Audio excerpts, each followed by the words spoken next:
My husband Ryan was leaning in close to an unfamiliar woman, exchanging sweet nothings with a sticky sweetness.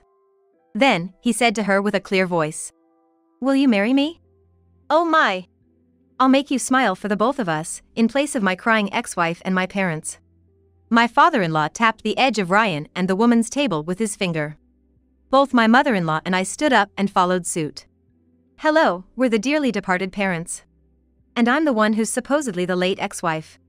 At that moment, Ryan recoiled so forcefully that he nearly toppled his chair backward.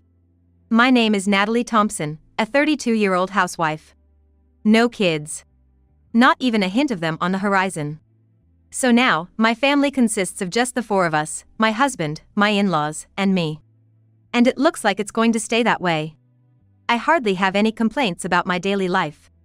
I enjoy my job, which I've had since before I got married, and my in-laws are kind. So I can safely say I'm pretty content with my everyday life. After all, I've known my current in-laws since I was a kid. My own parents passed away in an accident when I was in college. Being an only child, I was lost when they suddenly left me. The people who helped me through that tough time were the Thompson couple, my current in-laws. At the time, my parents' relatives were all living far away, accessible only by plane. So the Thompsons, who had been friends with my father since his college days, flew in to take care of the sudden funeral arrangements. And afterwards, they helped me with everything from inheritance issues to sorting through personal effects and dealing with the family home. A couple of years into my job, they suggested I marry their son, Ryan. Honestly, I wasn't particularly in love with him. Ryan was a childhood friend, 6 years older. But naturally, being of the opposite sex and with the age difference, we never really connected. I remember going out to play with him and his parents when we were little. Even then, he was at the age where he'd go off on his own, and I hardly ever saw him around the house. So when the talk of marriage came up, I didn't really have a clear image of him. But when the beloved Mrs. Thompson said to me, "It's about time you settled down and got married, you know," I found myself agreeing, despite being weak-willed and not particularly interested in men, let alone ever making the first move. The Thompsons were thrilled and approached Ryan with the idea. And Ryan, if that's what Dad and Mom want, replied in his typical nonchalant way. I had my reservations about what marriage entailed. But a quick arranged meeting was problem-free. More than anything, having the Thompsons as my in-laws was a great comfort to me back then. After we got married, my father-in-law approached me with a proposal. "Hey, Natalie. I'd like us to formally adopt you as our child, just in case something happens to us." Why would you say something so unlucky? Well, to be honest, you never know what's going to happen in life. I knew he was referring to my parents' sudden passing. Life is unpredictable. I'm all too aware of that. Of course, I know that you, Natalie, can stand on your own 2 feet with your job. But it seemed his worry was more about Ryan, my husband.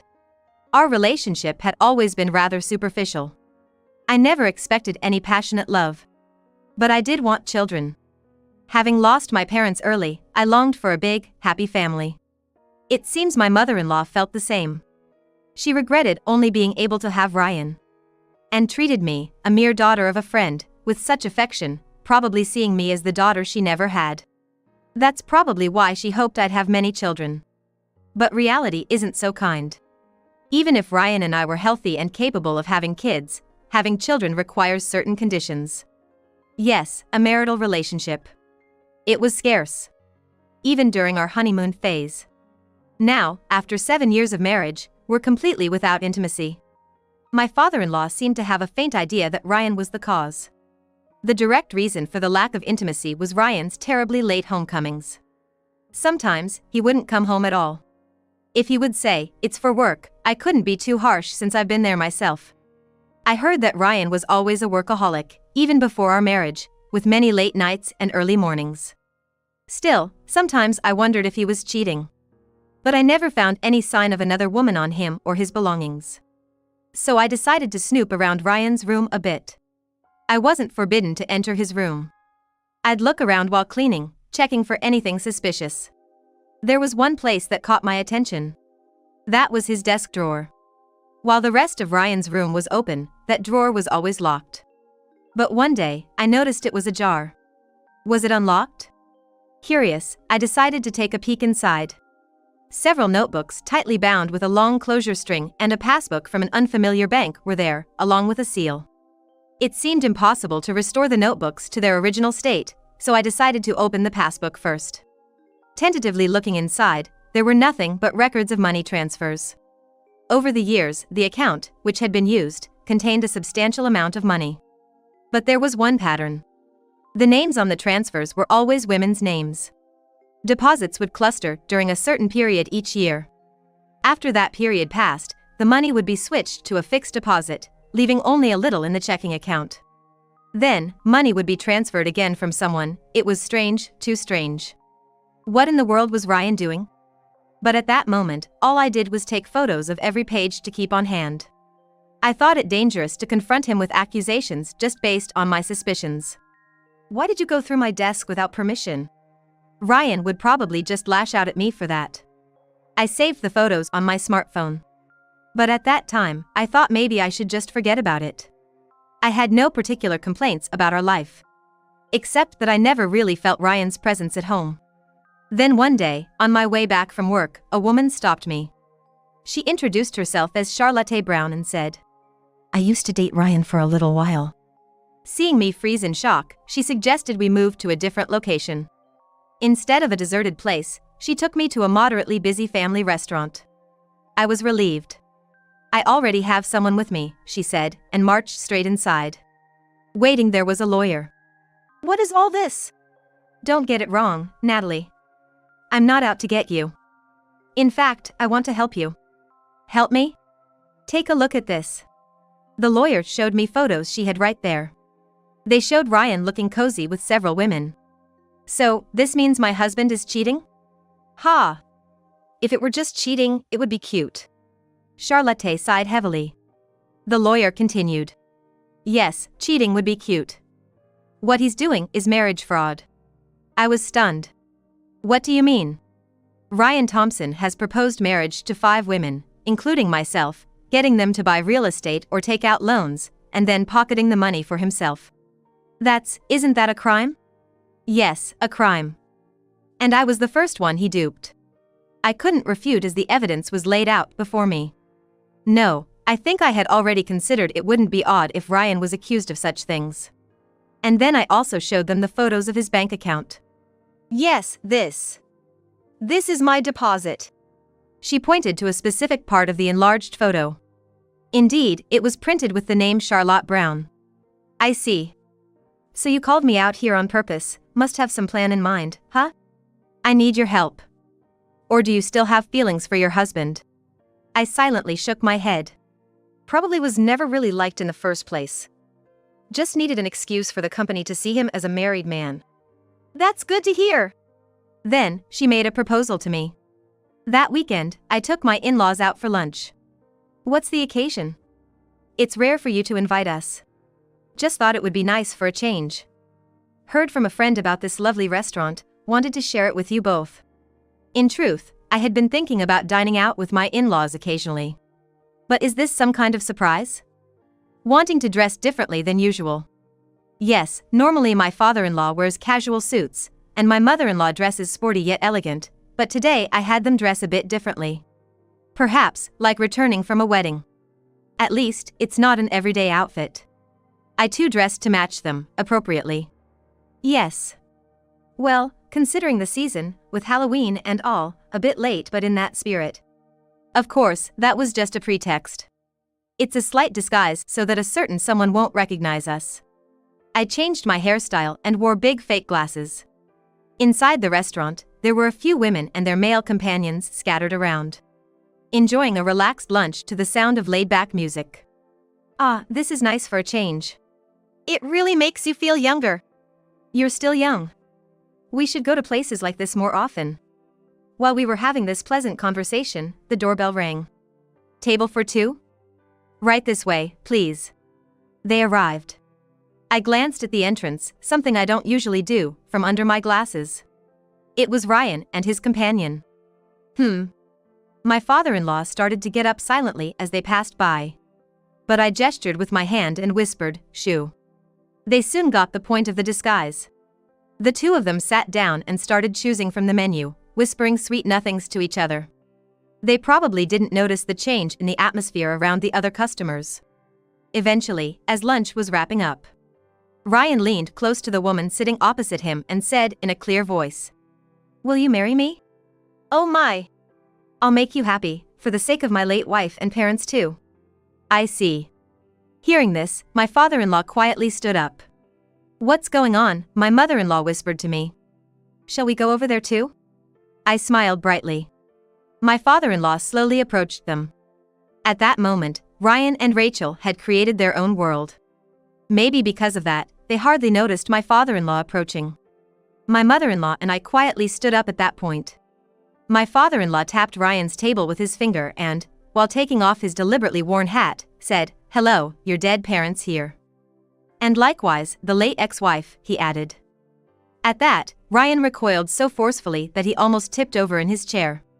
"What do you mean, Ryan?" Rachel, the woman sitting with us, whose full name seems to be Rachel Lawrence according to Charlotte's investigation, looked back and forth between Ryan and us, barely managing to utter those words. Then my father-in-law bluntly cut in. "There's no this or that about it. Hey Ryan, what's this about a late ex-wife and parents?" "Well, it's just a pretext." "A pretext? You mean a lie?" Rachel seemed utterly confused. "Calm down." With that, Charlotte moved behind Rachel. You are. "Oh, remember me? The woman you swindled money from 7 years ago." At that, the women who had been quietly seated all stood up simultaneously. Then, one by one, they began to gather around Ryan's table. "Do you remember me? It was 5 years ago. I met you 3 years ago. And I, 2 years ago. Oh my, am I the most recent? It was just last year." Meanwhile, Charlotte was moving Rachel and her bag as far away from Ryan's reach as possible. Rachel, either stunned or indifferent, offered no resistance. And then I said, laughing despite myself, "Not dead at all. I'm his wife, legally speaking, you know." Because it was true. So ridiculously, hilariously true. What a scene. "What's going on, Ryan? Do you know these women and your parents?" Rachel was full of questions for Ryan, obviously baffled. No wonder. We hadn't told her anything. Maybe I should have warned her earlier that she was being deceived. But would a woman smitten with love listen that easily? Well, that's what Charlotte said, anyway. I couldn't understand it myself, but that seemed to have been the mindset of those women back then. So, I decided it was time to expose Ryan's antics and put an end to this fake romance once and for all. Hey. What's this in a public place? Aren't you bothering the other customers?" "Dear customer." Ryan's flustered voice was interrupted by a calm voice echoing around. Right. In a place like this. Today, the premises have been reserved exclusively for Ms. Brown's group. And you, sir, are also part of that group. Therefore, we will not interfere with any discussions or moderate parties inside the establishment." "Are you kidding me?" Ryan threw a glass he picked up towards the manager. Of course, compensation for any damages is a separate matter. As the manager gestured, other employees quickly came out with brooms and dustpans. "Please, take your time." Me and the 5 women nodded emphatically. We got permission from the manager and arranged several tables and chairs around Ryan's group. Then, we seated him in a position where he couldn't move easily. "Ryan, what have you done?" "Mom." Rachel, looking at this, was also clearly astounded. "Ryan, you kept saying you were lonely because you lost your parents and wife in an accident. Was all that a lie?" Well. It's obviously a lie. If you think it's a lie, look at this." I pulled out our family's household register. There was not a single mark indicating anyone was deceased. A family of 4, all listed with the latest date. No way. More importantly, Rachel, have you been giving this man money? Rachel quickly rummaged through her purse in shock. "I did, I gave it to him. Can you take a look at this?" "Hey, stop, that's..." What she brought out was her bank book. I handed it over to Charlotte's lawyer, who had been waiting. Yes, indeed, several transactions under the name Ryan Thompson. This year alone, $20,000, $30,000, $80,000. What for, I wonder? The lawyer called over the manager to make copies on the spot. The manager readily agreed. He told me he wanted to forget everything and start a new cafe, and needed money for that. Actually, I was prepared to give him more today. One of the women gently placed her hand on Rachel's shoulder. When it was my turn, he said he was getting married for the first time, but had issues at home and needed a guarantor for a new place. Asked me to do it in my name. For buying an apartment. The other women looked shocked.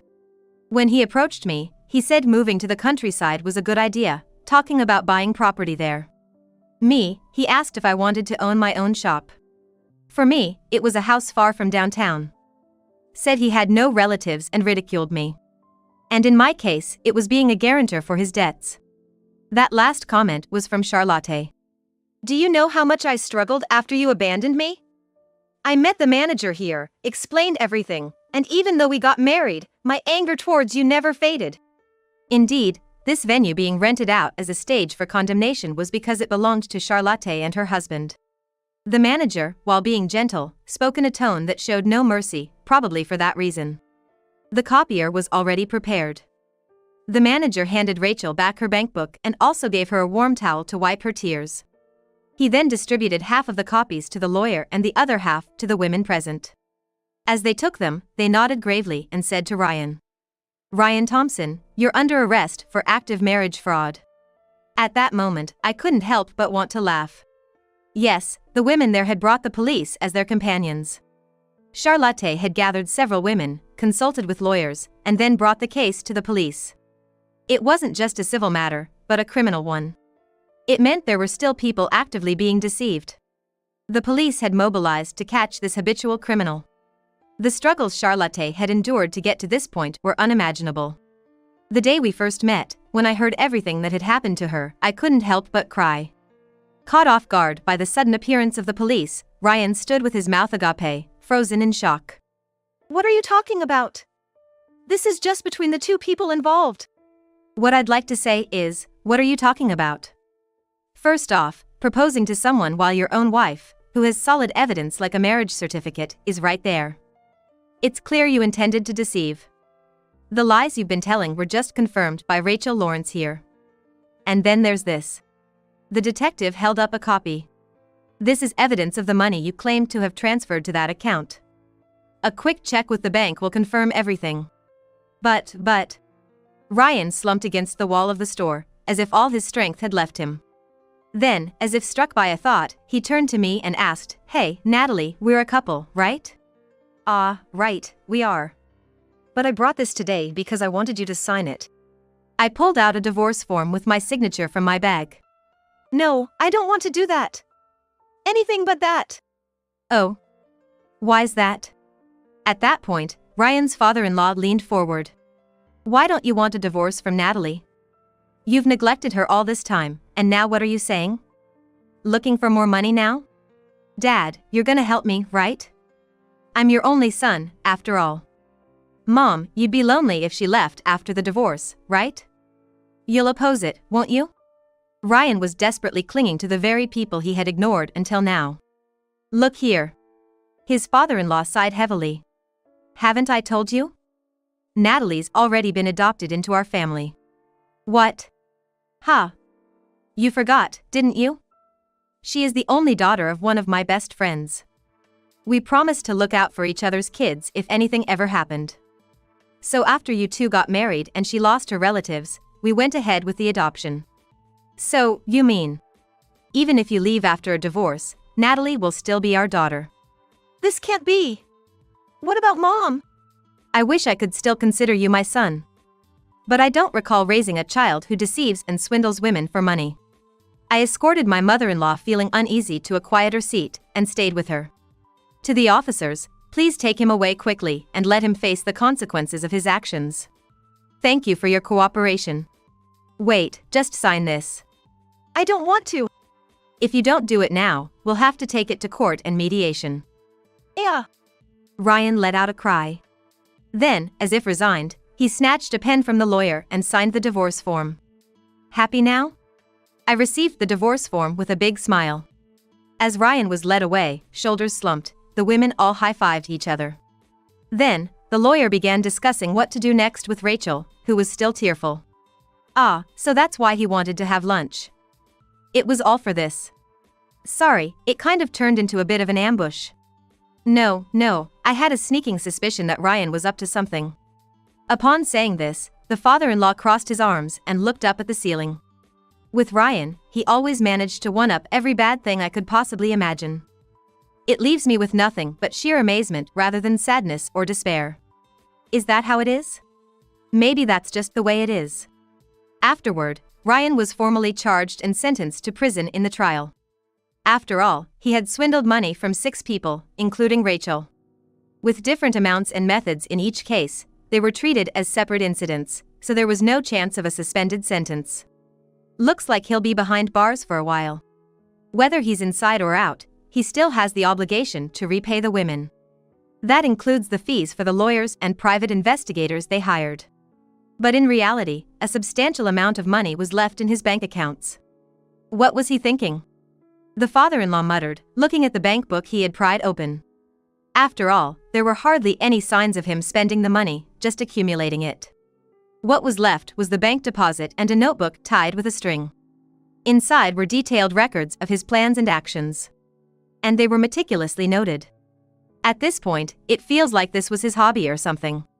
Even with the bank deposits he showed publicly.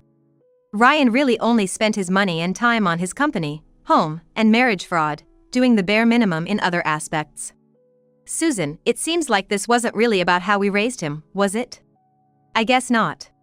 The mother-in-law murmured, shivering as she looked at the numerous notebooks. Yes, the notebooks contained records from not just recent years, but far back. Even from his middle school days, continuously. Though not marriage fraud, it was always something he set up for others, with detailed records of the process and outcome. Was that the reason he was never around when he came to play as a kid? It's pointless to say now, though. Even as the case came to light, I continued working at my current job. Being adopted doesn't mean a change in name or family. The fact that I divorced and the terrible things my husband did were somewhat known, but due to the nature of the case, I received more sympathy than anything. To our future. When the verdict was announced, me and the 6 other women rented out Charlotte's place again and had a quiet party. Naturally, I couldn't invite my in-laws, so it was strictly a ladies' gathering. If you all hadn't been there at that moment. Rachel sincerely thanked everyone. No. You bringing forward that evidence was what led to his arrest on the spot.